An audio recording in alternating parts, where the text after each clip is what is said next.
कैसा होगा सचिन तेंदुलकर आपको बताएं कि कैसे बैटिंग करें। मुकेश अंबानी आपको बताएं कि कैसे बिजनेस किया जाए। राकेश झुनझुनवाला और वॉरेन बफेट आपको बताएं कि किस कंपनी के स्टॉक में इन्वेस्ट किया जाए। अब्दुल कलाम आपको बताएं, जो हमारे फॉर्मर प्रेसिडेंट हैं, कि कैसे रॉकेट को स्पेस में भेजा जाए। अगर आप इन लोगों से ट्रेनिंग लेते हैं तो आपके सक्सेस होने के चांस बहुत ज़्यादा हैं, ऑलमोस्ट 100% हैं। लेकिन क्या ये पॉसिबल है कि ये लोग हमें ट्रेनिंग दें, ये लोग हमें कोचिंग दें? शायद नहीं। लेकिन एक तरीका है, ये लोग हमें कोचिंग दे सकते हैं अगर हम इनकी बुक्स को पढ़ें। अब क्वेश्चन ये आता है कि हम बुक्स तो पढ़ते ही नहीं हैं, तो फिर ये कैसे हमारे कोच बनेंगे, कैसे हमारे मेंटोर बनेंगे? अगर आप बुक्स नहीं पढ़ते, मैं आपको रिक्वेस्ट करूँगा कि आप आज से ही बुक पढ़ना स्टार्ट कीजिए। आपकी ज़िंदगी बदल जाएगी, आपके सोचने का नज़रिया बदल जाएगा।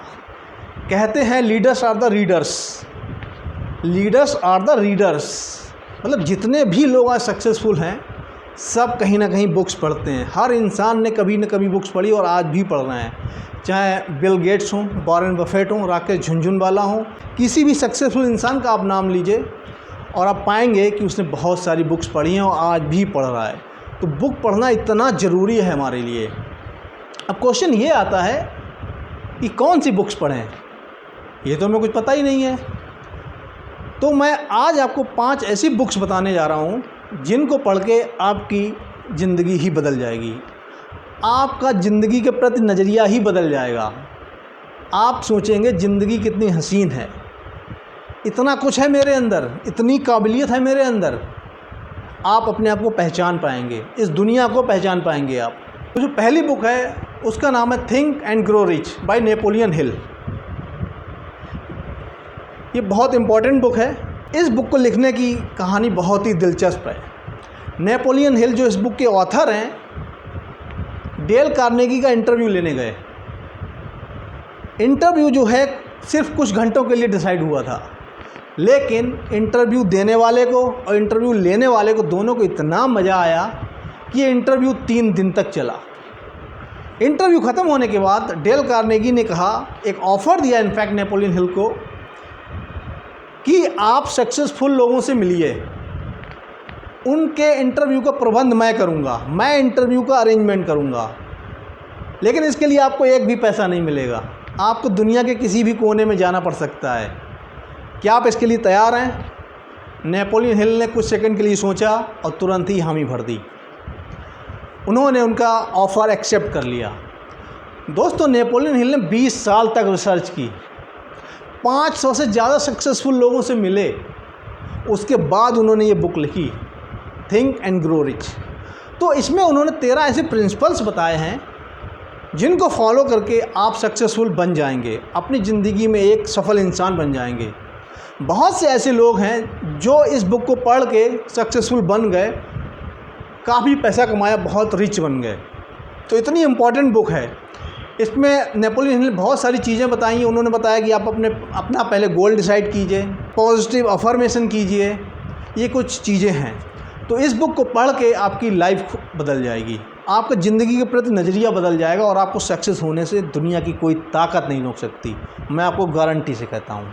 दूसरी बुक जो मैं आपको रिकमेंड करने जा रहा हूँ, rich dad poor dad by Robert Kiyosaki. ये बुक भी बहुत इम्पॉर्टेंट है। इसमें रॉबर्ट कियोसाकी जो इसके ऑथर हैं, इन्होंने अपने 2 फादर्स के बारे में डिस्कस किया है। एक इनके रियल फादर हैं जो कि एक प्रोफेसर हैं, काफ़ी पढ़े लिखे हैं और एक जॉब करते हैं। दूसरे इनके फादर हैं, वो इनके फ्रेंड के फादर हैं। वो सक्सेसफुल इंसान हैं, एक बिजनेसमैन है और बहुत ज़्यादा अमीर हैं, बहुत पैसा है उनके पास। तो रॉबर्ट कियोसाकी ने इसमें अपने दोनों फादर्स के बारे में बताया है कि उनका नज़रिया क्या है ज़िंदगी के प्रति, पैसे के प्रति वो कैसे सोचते हैं। जो उनके रियल फादर हैं वो ये चाहते हैं कि मेरा बेटा अच्छी पढ़ाई करे, डिग्री ले और एक अच्छी गुड पेइंग जॉब करे। और इसके विपरीत जो इनके रिच डैड हैं, यानी कि जो इनके दोस्त के फादर हैं, उनका फंडा ही अलग है कुछ। वो ये कहते हैं कि आप मनी के पीछे मत भागिए, पैसे को अपने पीछे भगाइए, पैसा आपको भरपूर मिलेगा। तो इसमें रॉबर्ट कियोसाकी ने कुछ प्रिंसिपल्स बताए हैं, उन प्रिंसिपल्स को फॉलो करके हम रिच बन सकते हैं अपनी ज़िंदगी में। तो इतनी इंपॉर्टेंट बुक है ये आपके लिए पढ़ना, इस बुक को ज़रूर पढ़ना है आपको। जो तीसरी बुक मैं रिकमेंड करने जा रहा हूँ, ये बुक लिखी है डेल कार्नेगी ने, how to win friends and influence people. इसमें डेल कार्नेगी ने बताया है कि कैसे आप लोगों को जीत सकते हैं, लोगों को कैसे इन्फ्लुएंस किया जाए, कैसे लोगों को दोस्त बनाया जाए अपना।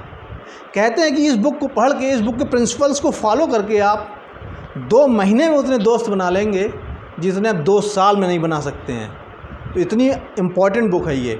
और कहते हैं कि अगर आप अपने काम को सही ढंग से करना चाहते हैं, जैसे मान लीजिए आप एक किसी कंपनी के CEO हैं, चीफ एग्जीक्यूटिव ऑफिसर हैं आप किसी कंपनी के, तो आपको टेक्निकल नॉलेज चाहिए सिर्फ 20 से 25% सक्सेस होने के लिए, और आपको 70 to 75% नॉलेज चाहिए मैन हैंडल करने के लिए। लोगों को कैसे हैंडल किया जाए, उनसे कैसे काम निकलवाया जाए।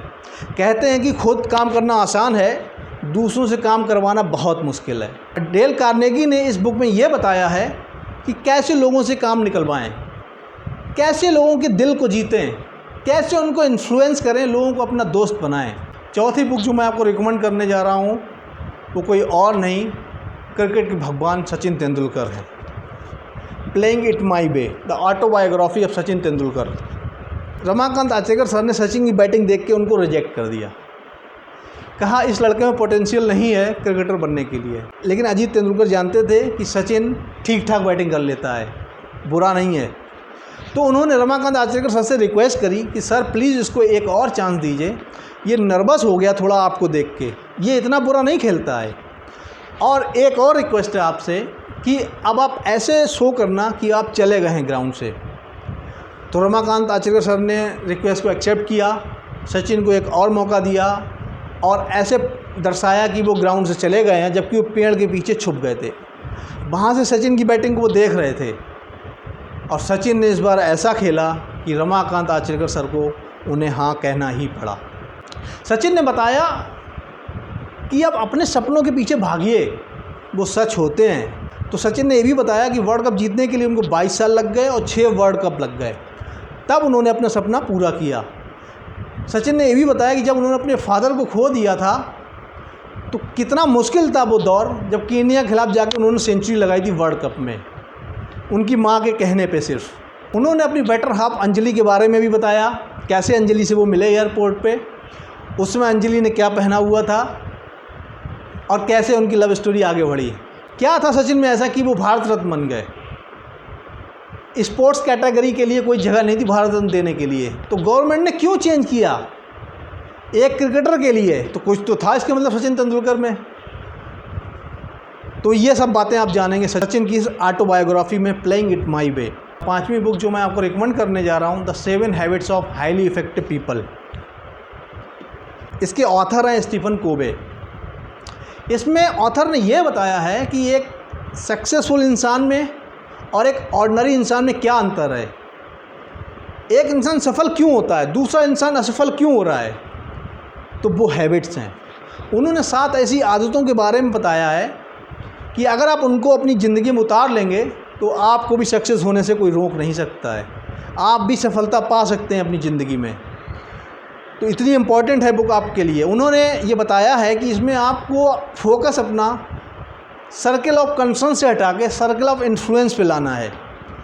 आपको आपकी ज़िंदगी में जो हो रहा है गलत, उसके लिए किसी दूसरे को जिम्मेदार नहीं ठहराना है, उसके लिए आप खुद रिस्पॉन्सिबल हैं। आपको रिस्पॉन्सिबिलिटी लेनी पड़ेगी, आपको अपनी फेलियर्स के लिए अपने आप को जिम्मेदार मानना पड़ेगा। किसी दूसरे के ऊपर ठीकरा फोड़ के आप ये नहीं कह सकते हैं कि इसमें मेरी कोई गलती नहीं है, ये आउट ऑफ कंट्रोल है, बिल्कुल नहीं। आपको अपना एटीट्यूड ही चेंज करना पड़ेगा। इतनी इंपॉर्टेंट बुक है ये। अगर आप इन हैबिट्स को अपनी ज़िंदगी में उतार लेते हैं, कॉपी कर लेते हैं, तो आप एक सफल इंसान बन जाएंगे। तो ये कुछ बुक्स थी जो आपको ज़रूर पढ़ना चाहिए अगर आप अपनी ज़िंदगी में सफलता पाना चाहते हैं, कुछ हटके करना चाहते हैं, कुछ अलग करना चाहते हैं।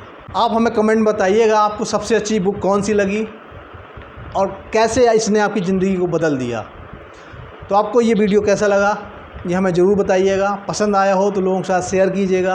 अगर आपने हमारे चैनल को अभी तक सब्सक्राइब नहीं किया है तो प्लीज़ इसको सब्सक्राइब कीजिए। So please take care of you and your family, and bye bye till next video. Namaskar.